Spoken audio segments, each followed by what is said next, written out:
Hello Virgo, welcome to your weekly reading for the 26th through the 1st. We start the week off with a new moon in Gemini, so I will link the horoscope and tarot reading that I've done for that in this video. Otherwise you can find it on the home tab of the channel and also on the new and full moon playlist that I have. First card out for you Virgo is grief. I understand that losing something is an opportunity to appreciate it. That could be a very triggering statement when someone's going through grief. Grief is one of those, I feel like grief is the hardest emotion to go through. Grief is complex. It's a very complicated emotion, has a lot of layers, has a lot of steps, right? Has a lot to it, and there's a lot of baggage with it. It's a lot. I think it's the hardest. I really do. So because it's so complex, there's no simple answer to it. Okay? Grief is different for everyone. And I know that we say it, but it really is. Some people grieve by distracting themselves. Some people grieve by crying all day long and all night long until they feel like they've cried, they can't cry anymore. Some people grieve for 2 months, some people grieve for 20 years. It depends on what it is that we're grieving. It depends on the relationship that we have to what we are grieving.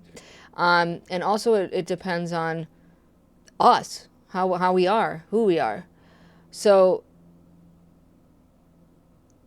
that's why it can be so triggering to have this statement, because it doesn't matter what it is that we're grieving and who it is that we're grieving. This statement is true to everything that we grieve. Understanding that you lost it, but still appreciating it, right? It's kind of like when we have, oh, hold on, Virgo. Okay, sorry about that. It's kind of like when we have celebration of life ceremonies, right? Instead of just funerals for people, we have the celebration of life because we're appreciating that person's life, right? We're appreciating the good times, the fun times, how much we love them. Not just focusing on the fact that we won't see them in this lifetime anymore. So grieving is all about understanding the complexity of it. Once you become more aware of the fact that you're not just grieving, There's a lot of layers to it. Once you become more aware of that, it almost becomes a little bit easier on yourself, right? You realize, okay, I won't be too hard on myself because I'm going through something extremely complicated. The most complicated thing I could go through, because it is. I don't know if a lot of people will agree with me, but I feel like it is the most complicated emotion to go through. Okay. What else for Virgo?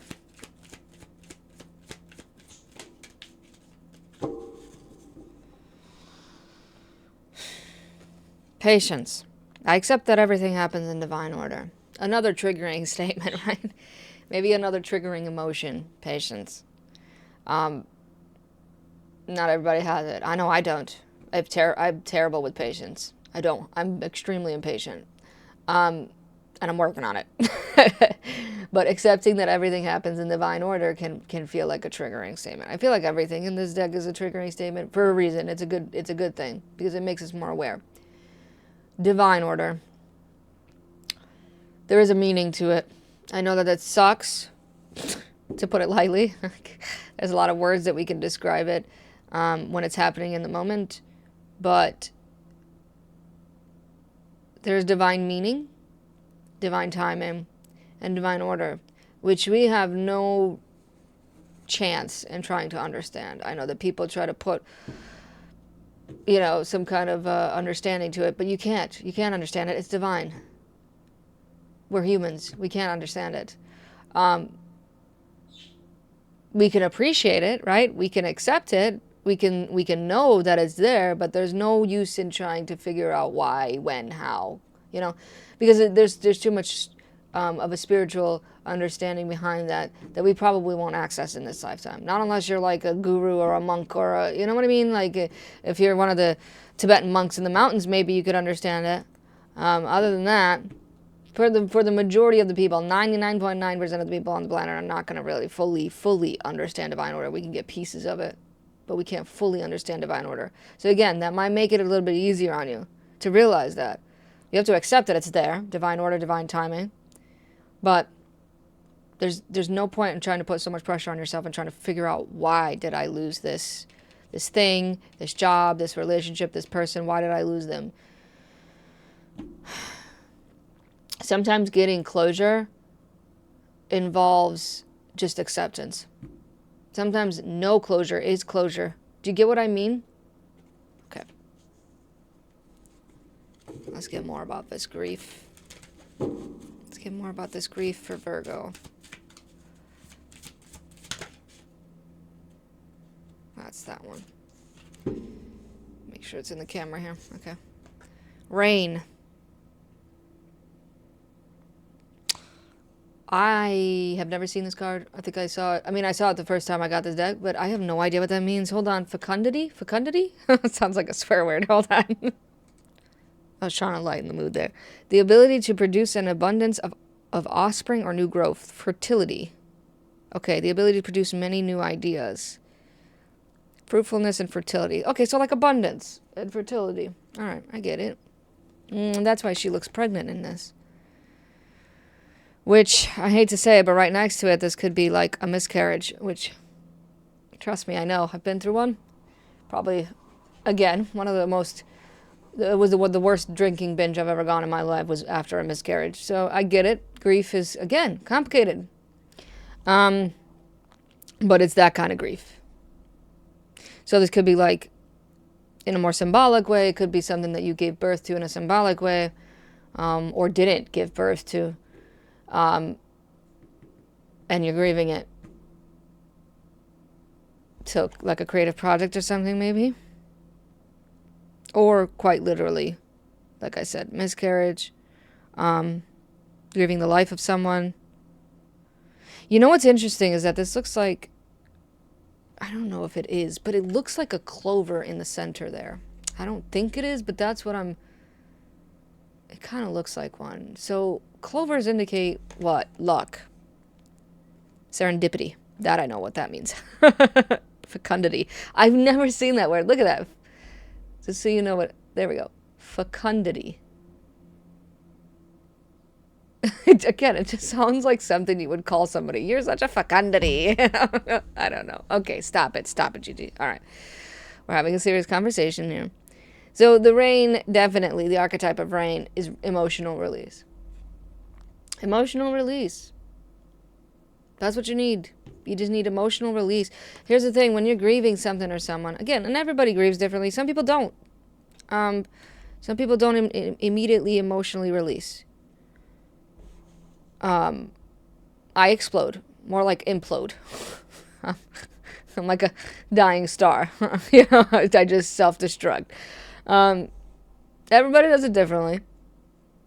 So you might not immediately emotionally release, but you need to at some point. You have to face it emotionally at some point, otherwise it's just going to keep building, right? You're going to be like a boiling pot of water and it's about to boil over. It's not good for you spiritually or emotionally or even physically, because when we hold emotions, what are we doing? We're creating physical problems for ourselves. Patience. I'm not going to take that because I wasn't asking yet and I wasn't feeling it. That's it. That's it.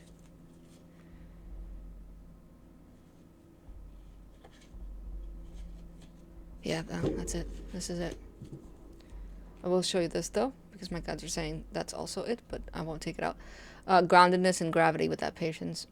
I already said that, though, remember? Trying to find some kind of grounding. Something to keep you steady through very unsteady times. Protection and cave.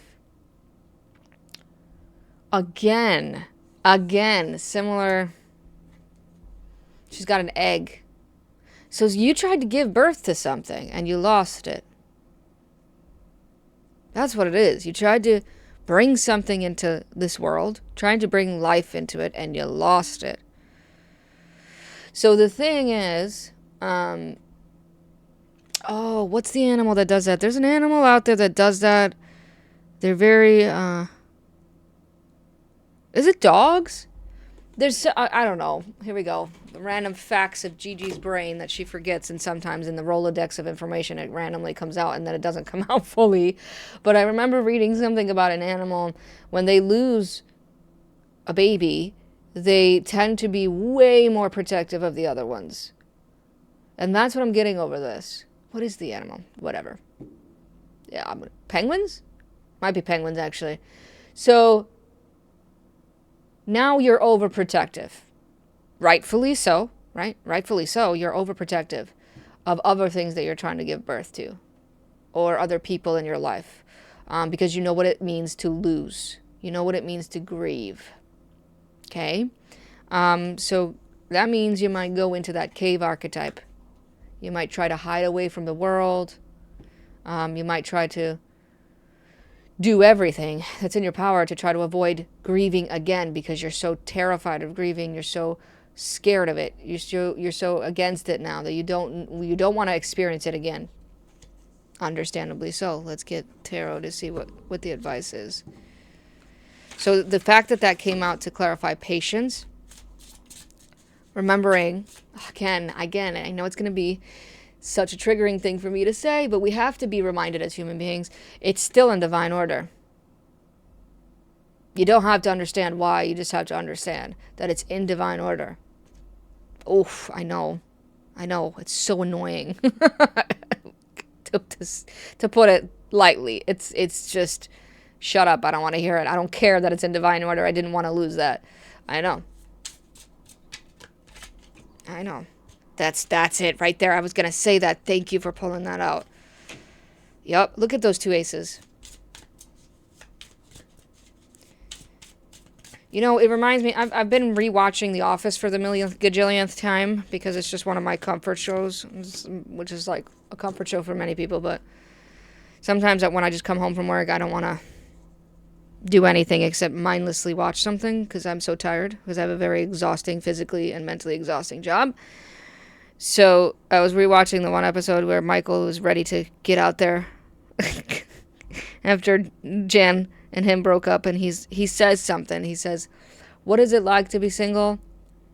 And he talks about the fact that he's excited for what's to come. He realizes it's a clean, fresh slate. He can start over. What's to come? What's next? What can I grow next? What can I... Because again, there's something here about you putting in. You tried to give birth to it. And it didn't come. It